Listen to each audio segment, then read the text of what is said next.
Pigrekognisar kan Department of Health Bicol Center for Health Development o DOH Bicol CHD ang esforsos kan manlain-lain na local government units as in health partners sa ikatresing Salud Bikolnon na pigkondusar kasuudma sa Legazpi City.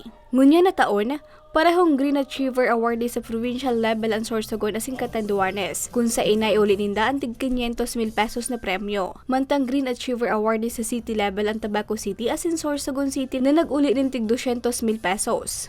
Pray namin kay Lord na mas dumami pa award namin. Marami pa kaming pagtutuunan ng programa kasi may mga kulang pa rin kami. Sana nga lahat ng award amin na. Hindi, joke lang. Namin pagbubutihin lahat ng aming mga projects, lalo na ngayon.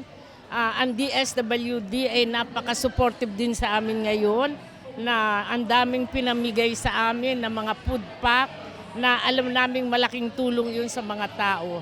Naiuli mong kasyudad ni Legazpi sa panginot ni Mayor Alfredo Garbin Jr. ang Disaster Risk Reduction and Management in Health Institutionalization Award, Best Smoke-Free Program Implementor, as in Best SBI Implementor.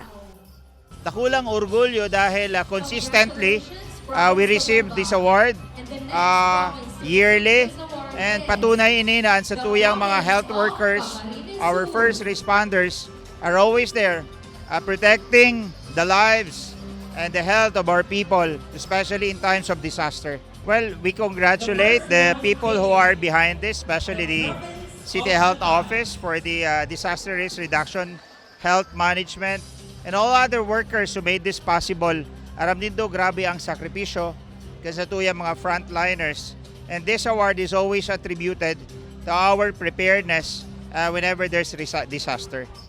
Ugmaman si DOH Bicol CHD Director Dr. Rodolfo Antonio Alvornos sa suportang pigtatao sa indang ahensya kan mga LGUs, partners asin stakeholders lalo na sa pag-implementar kan sa indang mga programa sa salud asin serbisyo.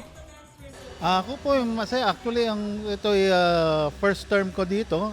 Napasok po ko dito ng April at ako po ay isang natutuwa actually no, sa targets na na-achieve. No?